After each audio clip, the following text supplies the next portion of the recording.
আসসালামু আলাইকুম রহমতুল্লাহি ওবরকাতুহ। সম্মানিত দর্শক, জয় বাংলা স্লোগান, জয় বাংলা নাম এবং জয় বাংলার যারা সঙ্গী সাথী, তারা এই মুহূর্তে কেমন আছেন বা কেমন চলছে তাদের দিনকাল? এই বিষয়গুলো আপনি যদি জানতে চান, বুঝতে চান, তাহলে আমি যে গতকাল আমার যে অভিজ্ঞতাটা হলো, সেই অভিজ্ঞতাটা আপনাদের সঙ্গে একটু শেয়ার করলেই আপনারা বুঝতে পারবেন। আমি মাঝে মধ্যে পূর্বাঞ্চলে যাই। তো পূর্বাঞ্চলের কিছু জায়গাতে একটা গ্রামীণ পরিবেশে হাট বসে, বাজার বসে। কোনো সেক্টরে সেই টং দোকান আছে, খাবার রেস্টুরেন্ট আছে। বেশ ভালো লাগে। একটা খুব ঢাকার কাছাকাছি আমি যখনই কোনো গুলশানে যাই বা বসুন্ধরার ওদিকে কোনো কাজ থাকে, তো তখন একটা টান দিয়ে সেখানে যাই। সময় পেলে দুপুরে খাবার খাই কিংবা বিকেলবেলা কোনো রেস্টুরেন্টে ওখানে নাস্তা খেয়ে আসি। আসার পথে সেই পথের ধারে যে সকল গ্রামীণ পরিবেশে কলা থাকে, কচু থাকে, তরি-তরকারি থাকে, কিছু গুঁড়ো মাছ থাকে। এই জিনিসগুলো একেবারে গাছের তরতাজা ডাব থাকে। এগুলো কিনে আনতে ভালো লাগে। মূল ব্যাপার হলো এটা একটা চিত্তের যাকে বলা হয় উম এক ধরনের স্বস্তি কিংবা আ মন এবং মননের একটা বিবর্তন। এই যে আবহাওয়ার পরিবর্তন, প্রকৃতির পরিবর্তন, বায়ু পরিবর্তন কিংবা বিভিন্ন জায়গাতে যাওয়া, এই কারণে কি হচ্ছে মানুষের সৃষ্টিশীলতা বৃদ্ধি পায়।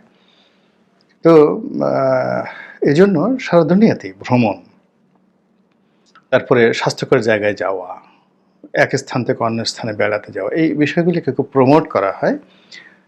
আপনাদের নগর জীবনের যে একগুঁয়েমি বা কর্মজীবনের যে যাতাকল কিংবা কোনো একটা কাজ করতে যখন আপনি একেবারে ক্লান্ত বিধ্বস্ত হয়ে পড়েন, তখনই চুলতার কবেকার অন্ধকার বিদ্বেষার নেশা আপনাকে স্বপ্ন তাড়িতে পারে। তো আমিও এই নগর জীবনে খুব কাজ করার চেষ্টা করছি। সবসময় অনেক আগের থেকেই গড়ে ১৮ ঘন্টা পরিশ্রম করি এবং আমার বেশিরভাগ কাজই মেধাশ্রম। বসে থাকতে হয়, কম্পিউটার দিকে তাকিয়ে থাকতে হয়, কাগজে লিখতে হয়, সিদ্ধান্ত দিতে হয়। ব্যবসা-বাণিজ্য পুরোটাই মেধাশ্রম কেন্দ্রিক। সেই আমি যখন শুরু করি আমার কর্মজীবন 1986 তখন থেকে আজ অবধি। তো এজন্য হয় কি আমি সুযোগ পেলেই একটু ঘুরে আসি। কোথাও থেকে ঘুরে আসি। তো এখন ৩০০ ফিট দিয়ে গিয়ে তারপর পূর্বাঞ্চলের যেকোনো সেক্টরে যদি আপনি ঢোকেন, বিকেল বেলাটা, সকাল বেলাটা আপনার খুব ভালো লাগবে। তো ওরকম যাওয়া। তো যার জন্য পূর্বাঞ্চলের যে সেক্টরগুলোতে আমি সাধারণত যাই, এখানে সবচেয়ে বড় একটা গোল চক্কর আছে, সেটিকে ময়জউদ্দিন চত্বর নাম ছিল।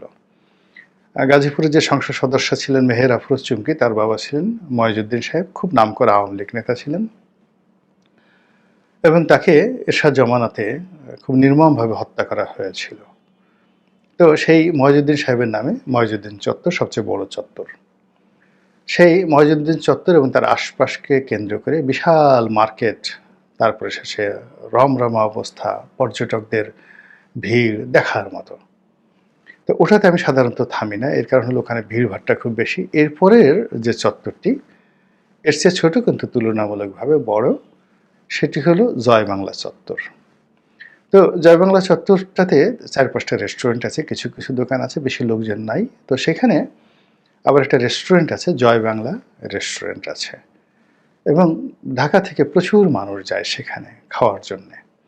জয় বাংলা চত্বরে জয় বাংলা রেস্টুরেন্ট এবং সেখানকার ভাজি, ভর্তা সবকিছু দিয়ে ৪-৫ জন লোক আপনি পেট ভরে খেয়ে আসলেও ১,০০০ থেকে ১,৫০০ টাকার মধ্যে আপনার সকল খরচ হয়ে যাবে এবং আপনি তৃপ্তি সহকারে খেতে পারবেন এবং আমি ইতিপূর্বে সেখানে ৮-১০ বার খেয়েছি।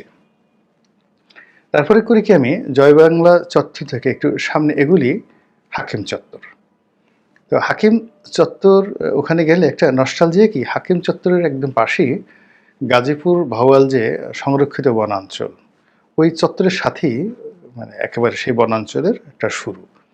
তো আমি যখন ওই চত্বর পার হয়ে ওই বনের মধ্যে ঢুকি, মনে হয় যেন সেই উইলিয়াম হান্টারের একটা সেই আমেজ নিয়ে আমি বাঘ শিকার করতে বের হয়েছি। তো একেবারে পুরো বন, মাইলের পর মাইল। মানে ওই হাকিম চত্বর থেকে শুরু করে এটি গাজীপুরের যে ভাওয়ালের যে বিশাল বনভূমি, সেই বনভূমি একত্রে ওখান থেকে শুরু হয়েছে। দেখার মতো একটা দৃশ্য, দেখার মতো একটা দৃশ্য। সকালে গেলে, বিকালে গেলে সেই বনের মধ্যে যদি আপনি কতক্ষণ ঘুরেন, সেই পাখির ডাক, কলকাকলি এই জিনিসগুলো আপনাকে খুবই আনন্দ দেবে। এইজন্য আমি পরিবার নিয়ে যাই, একা যাই, বন্ধু-বান্ধবকে নিয়ে যাই, আমার ভালো লাগে। তো সেদিনও গিয়েছিলাম। কিন্তু গিয়ে অবাক করার ব্যাপার হলো যে আমি যখন গিয়ে বললাম যে জয় বাংলা চত্বর, মানে আমার ড্রাইভার ভুল করে ফেলছে, জয় বাংলা চত্বর। এখন কেউ আর জয় বাংলা চত্বর চেনেন না। জয় বাংলা চত্বর চেনেন না? তো এটা আমি খুব অবাক হয়ে গেলাম, জয় বাংলা চত্বর চেনেন না। পরে লাস্টে একজন বললেন যে এখন তো জয় বাংলা চত্বর নেই, এখন ওটা জিয়া চত্বর হয়ে গেছে। তো এই খুব অল্প সময়ের মধ্যে, যেখানে একেবারে ৩০০ ফিট থেকে যেকোনো লোককে যদি আপনি বলতেন জয় বাংলা চত্বর কোথায়, সবাই আঙ্গুল দিয়ে দেখিয়ে দিত। কিন্তু এই যে আগস্ট মাসের পর থেকে সেই জয় বাংলার যে চত্বর, সেই চত্বরের মধ্যে কোনো জয় বাংলা নাই এবং আশেপাশের কোনো লোক জয় বাংলাকে চিনছে না। এবং একজন দয়া করে এসে বলল যে এটা জিয়া চত্বর। ভালো কথা। গেলাম সেই জিয়া চত্বরে। জিয়া চত্বরে গিয়ে এখনো সেই জয় বাংলা রেস্টুরেন্ট পাই না। জয় বাংলা রেস্টুরেন্ট পাই না। না পেয়ে তখন আমি কী করলাম, পাশের আরেকটা রেস্টুরেন্টে খাওয়া দাওয়া করলাম। খাওয়া দাওয়া করলাম। খাওয়া দাওয়ার পরে সেই রেস্টুরেন্টের মালিককে জিজ্ঞেস করলাম যে, "ভাই, ওখানে খুব জয় বাংলা চত্বরের ওখানে জয় বাংলা নামক একটা রেস্টুরেন্ট ছিল, সেটি গেল কোথায়?" তো বলল যে, "ওই জয় বাংলা রেস্টুরেন্ট যারা নাম দিয়েছিলেন, মানে এই বিপ্লবের পরে স্থানীয় যারা লোকজন এসে ভাঙচুর করে মালিককে পিটিয়ে একেবারে জয় বাংলা করে দিয়েছে। এইজন্য ওই রেস্টুরেন্ট আছে, ওখানে নতুন আরেকজন রেস্টুরেন্ট করছেন, নাম দিয়েছেন তাহের রেস্টুরেন্ট। আগের মতোই আছে, কিন্তু ওখানে জয় বাংলা আগে যারা চালাতেন তারাও নেই, আর জয় বাংলাও নেই, তাহের রেস্টুরেন্ট ওখানে চলছে।" তো আমি শুনলাম এবং খুব কৌতুক অনুভব করলাম যে মানুষের জীবনে এই যে আমরা এত কিছু করি নাম কামানোর জন্য, তারপর শেষে ইতিহাস তৈরি করার জন্য, কিংবা অমরত্ব লাভের জন্য মূর্তি বানাই, রাস্তাঘাট তৈরি করি, কত কিছু করি। কিন্তু সময়ের বিবর্তনে কত দ্রুত এই জিনিসগুলো পরিবর্তন হয়ে যায়। আমি যে গলিতে থাকি ঢাকা কলেজ, সেই ঢাকা কলেজের মধ্যে শেখ কামাল বা শেখ জামাল বা শেখ রাসেল এরকম একটা হল একেবারে তৈরি করা হয়েছিল নতুন করে। তো গিয়ে দেখলাম সেই সাথে সাথে সেই হলের নাম পরিবর্তন হয়ে এখন সেই বিপ্লব যাকে বলা হয় ২০২৪ এরকম একটা নাম দিয়ে সেখানে নেম প্লেট টানিয়ে দেওয়া হয়েছে। আমাদের এই ঢাকা শহরের কত রাস্তার কত নাম ছিল, কত সুন্দর সুন্দর নাম ছিল। পাকিস্তানি জমানাতে এক ধরনের নাম ছিল, ব্রিটিশ